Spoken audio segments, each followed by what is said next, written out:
seguidores.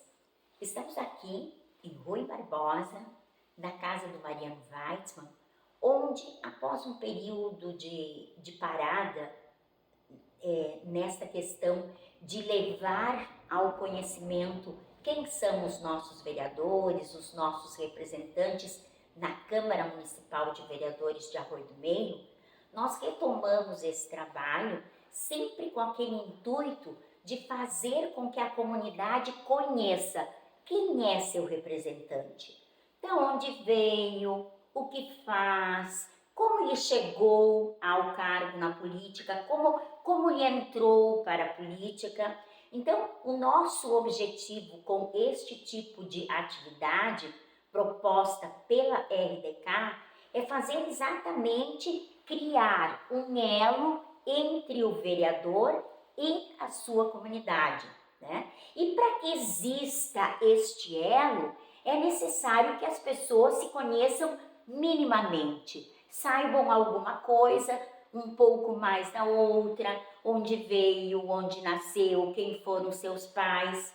E é esse o objetivo, então, do programa de hoje, em que a gente fala com o Mariano. O Mariano já esteve conosco no programa Diversidades. E no programa Diversidades, o Mariano já contou muito de sua vida, né? Mas foi em outro momento, em outro aspecto de sua vida, em outro tempo de sua vida. Então, hoje, nós viemos até a sua casa, aqui em Rui Barbosa, e queremos saber de ti, Mariano. Onde tu nasceste? Quem são os teus pais? Como foi a tua infância?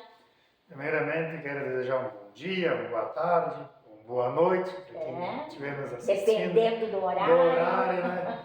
Pois é, sou então Mariano José Weitzman. A minha família tem bastante José no meio.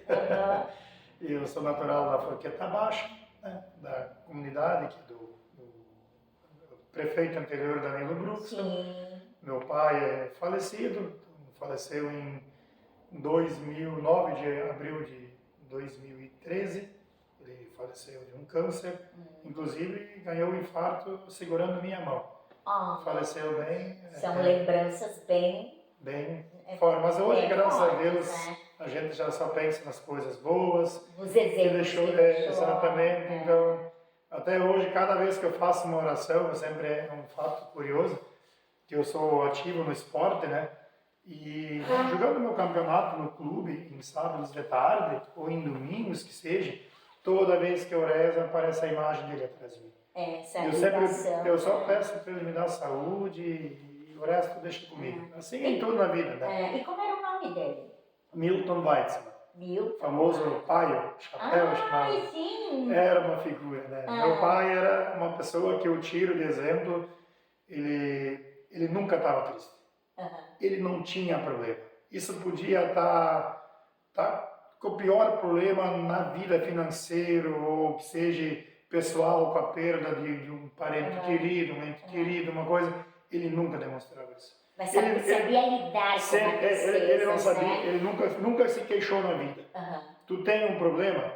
A minha mãe é um exemplo para mim, a Salete Schmitz Weitzman, e a minha falecida avó. Sempre digo que, junto com os meus pais, a minha avó foi o melhor ser humano que eu consegui na vida. Eu nunca vi um ser humano que nunca falou um palavrão, era a minha falecida avó. Inclusive, quando eu tinha 17 anos, a minha avó deixou 70 netos, eu tenho 70 primos. Minha avó deixou 36 netos, 27 bisnetos e 11 filhos. Isso em 2011, quando ela faleceu. Meu Deus! Como era o nome da tua Rosita Weitzman. Era um ser humano incrível. Eu nunca conheci um ser humano na minha vida. Eu ensinei ela a jogar carta. Quando eu tinha 16 anos, 17 anos, eu morei um ano com ela, com essa família enorme, eu cuidei dela. Estava no auge da adolescência ali, e eu me privei de muita coisa porque eu estava feliz com ela. Eu jogava no futebol, todo dia que voltava do meu trabalho, estava ela na cerca, era vizinha da mãe, né? Sim. Me esperando todo dia. Era um ser humano incrível. Ela ela conseguiu passar muito essa bondade dela para mim. Aham. E eu devo muito a meus pais e a ela, o ser humano que eu sou hoje, compreensivo, do bem, honesto. Aham. Que a gente tem que... Vem de berço, então, vem de Exatamente, família. graças a Deus. E todos moraram aí na Forqueta Baixa? Todos, nós somos de todos. A minha mãe é natural de Forqueta. Ah. E aí casou com meu pai, então veio morar na Forqueta Baixa. Então, mas E tu cresceste ali, Sim. estudaste ali? Estudei na escola até a 4ª série, estudei na escola da Forqueta Baixa e depois eu fui para o Guararapes. Daí, né?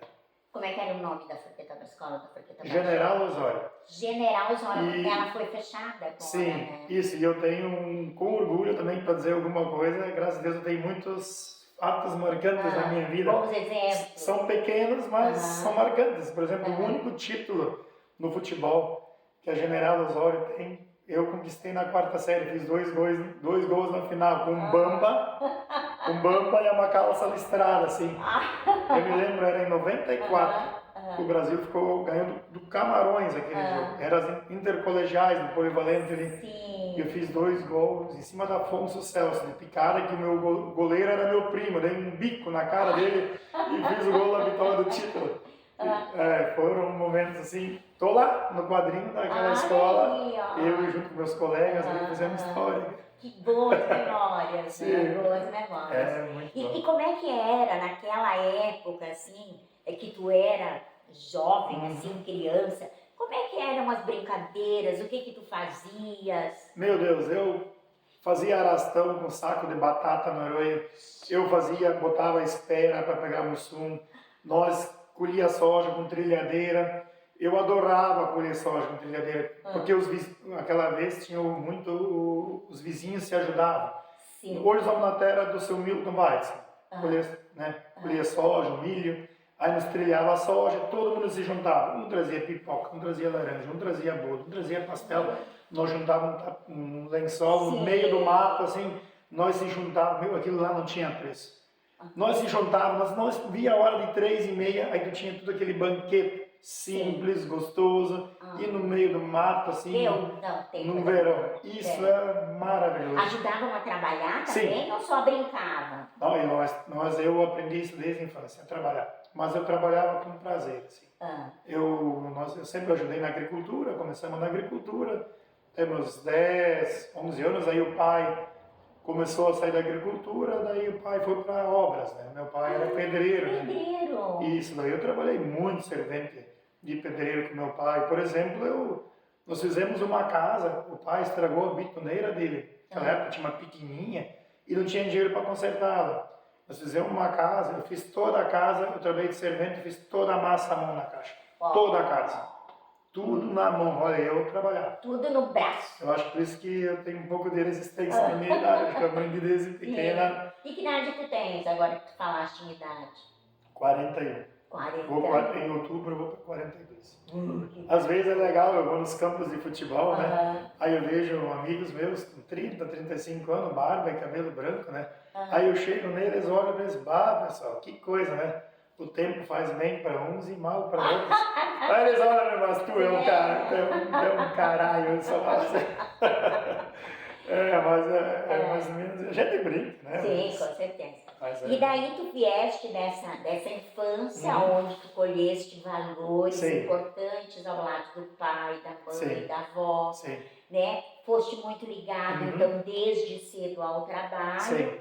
E como foi a tua adolescência? Minha adolescência foi de muito trabalho, eu tinha um problema sério de alergia na minha adolescência, na infância. Às vezes eu não posso falar tantas coisas porque eu me emociono, né? Eu passei por muita coisa complicada na vida, né? Eu tinha um problema de alergia, onde a minha falecida madrinha, Isiloide Brock, que é a mãe da Júlia, do André Brock, a esposa da minha madrinha, né? Irmã da mãe, né? Eu me lembro um dia, eu tinha um problema de alergia. Eu não podia jogar um futebolzinho, às vezes, que eu ficava todo cheio de alergia, com umas manchas vermelhas, e nunca era descoberto. Jogando futebol, ou às vezes trabalhando, o tempo abafado, e não tinha cura. Aí um dia, a minha madrinha me levou lá no Dr. Sérgio Ruxo, o médico, o velhinho, o Ruxo velhinho. E aí ele me deu um remédio lá que me dava muito sono. Eu me superava, né? Isso era 8 horas da noite, eu podia dormir. Meu trabalho sempre foi muito braçal, né? Judiado, né? Sim. E aquele remédio me derrubava.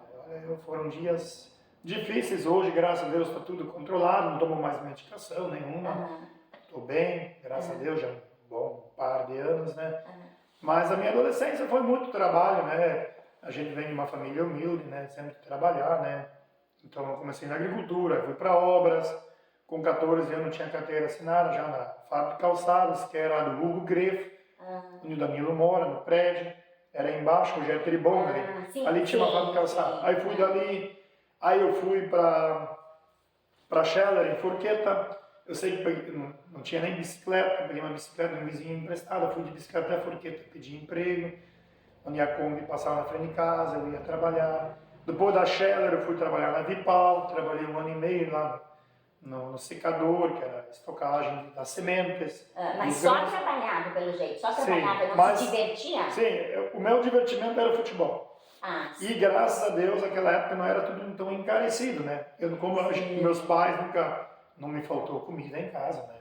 Cama quentinha, tudo sim, mas nunca faltou. Sim. Mas a gente, se eu queria comprar uma coisa diferente, eu tinha que trabalhar, não tinha como ganhar, né? Sim. Então eu trabalhei muito, eu tive acidentes de moto gravíssimos, né? Então eu tive muitas perdas e então sempre tive que correr atrás da máquina, né? Então foram momentos difíceis na vida e só que eu sempre nunca me abati, eu aprendi. Sim. Eu tenho um problema, vai demorar 2 anos, vou resolver. Vai demorar um dia, eu vou resolver.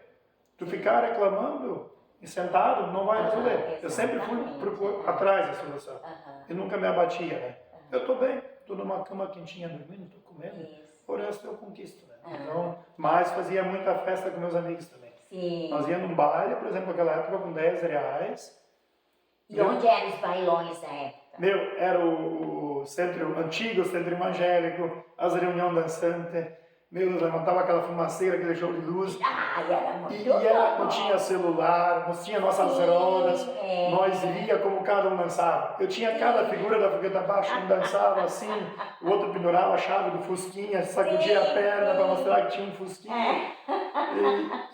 Foram épocas muito boas. Isso ia dar 4 graus de moto. Eu não tinha luva, eu botava 2 pares de meia nas mãos para andar de moto. Mas não perdia uma. Mas era com 10 reais, tu ia lá, se tu queria ficar chupo com 10 reais, tu ficava. E fazia festa. Era tudo transparente, era bonito. Ninguém se importava com a roupa que tu usava. Lógico que cada um ia bonito como se achava. Estileiro, né? Estileiro. Cada um tem que se achar com a sua lindeza, Isso, né? E ninguém reparava nisso, né? A gente só queria estar junto. Sim. Era uma forma de dançar diferente, cada um dançava de um jeito. Isso era bonito. Meu Deus, eu posso dizer que, apesar do trabalho, eu sempre preservo a amizade. Eu criei amizades verdadeiras que estão até hoje. Até hoje. É muito bom. Porque foi de verdade, né? A gente é de verdade. Então, isso que vale. Futebol, baile e trabalho. Isso aí. Essa foi a tua tônica, assim, nessa adolescência. Sim, isso aí. E ainda às vezes jogava bocha. Bocha também? Eu não sei, eu fazia tudo ao mesmo tempo. Às vezes de tarde eu jogava 2 jogos e jogava bocha. Eu fazia tudo numa tarde. E a bocha tu continua até hoje, não? Eu estou envolvido na bocha, só que não tenho mais tempo para jogar. Eu estava agora jogando no Municipal, cheguei até a semifinal do Municipal, só que eu estava no grupo, só que não tinha tempo para jogar. Né? Então, às vezes eu estou junto no grupo, vou lá assistir, eu tomo uma água, um refri, né? Uma cervejinha, mas assim... Para confraternizar. Estar junto com os amigos, né? Mas jogar impossível, não tem mais tempo hábil para fazer tudo. Sim. Terminamos então o primeiro bloco de bate-papo aqui com o Mariano e voltamos em seguida.